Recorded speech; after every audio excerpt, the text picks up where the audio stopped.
wanted to show you a more complex example of workflow in Dynamics CRM. Workflow in CRM is really a powerful tool. We recently used it to help support new users to MyGP Cloud, and I want to show you what we did in that example.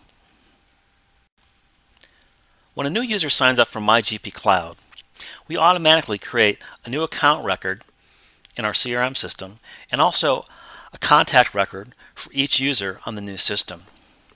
We're looking at the account record, and the account's going to have a relationship type of a prospect or a partner. They're also going to have the contacts associated with them. These will be the users in the new system. So for this particular user, I created a new workflow. And let's take a look at this workflow.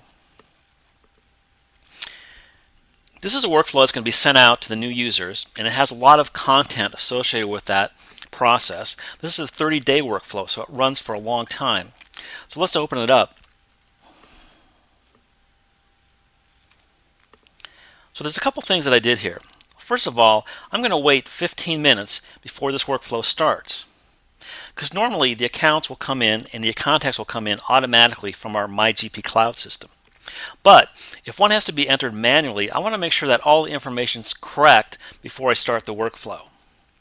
Secondly, I want to determine whether this particular account is a partner account or a customer account, new prospect account. So I do that right here to make sure that it is customer. If it's a partner or it's not a prospect or a customer, then I'm going to cancel the workflow. Also, I have an additional check.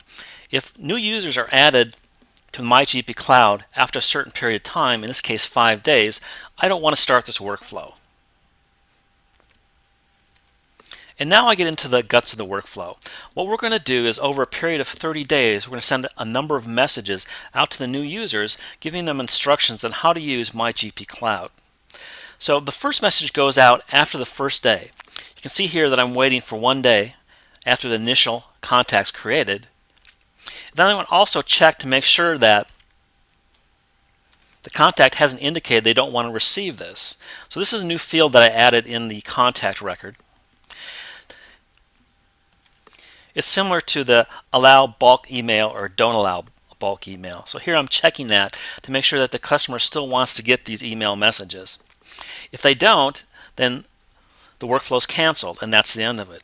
However, if they want to go ahead after the first day, I'm going to send out this message here. So let's take a look at it.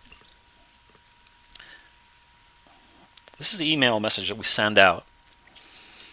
And I'm using templates here. The reason I use templates is I want to be able to change the email template while workflows are still in process.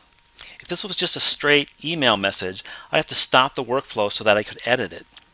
However, I'm using templates, so at any point in time I can go and edit the templates, and then when the workflow reaches that template, it's going to take the current version of that template and send out the email. Here's an example of the template that we're using right now. This is the actual email message that went out to a specific contact. And to set up this step, I said I'm going to use an email template, and then these are the collection of templates that I have in my system. This particular template is message number 2, creating your chart of accounts. So let's take a look at that template. Go down to settings here, open up email templates, and the one we were just looking at is this template here. What I've done here is I've added the contents of this particular email that I want incorporated into the workflow. You can see here I've got some nice graphics, I've got some text, and I've got links to other pages within the site. To get these graphical images into my email template, I have to have these images available on a public-facing website so I can copy and paste them into the template. So I created a number of templates that I can use in my workflow. And again, the reason I did that is so I can go into the template. If I need to change it, I can change it in the template without having to stop all the workflows, make the change, and then start the workflows again. So let's go back and take a look at the workflow. So these workflow steps have already been completed. You can tell that by the green check. If I browse down here, I can see that it's now waiting for the 5th day. You can see that by the little graphics going around there. So this is how I put together a rather lengthy workflow. It goes over for at least 30 days, and most of it's repeatable in that it's email messages going out, but I'm using templates, and also at the end of it I can create additional records in CRM. In this case, the workflow functionality in Dynamics CRM was very helpful to us.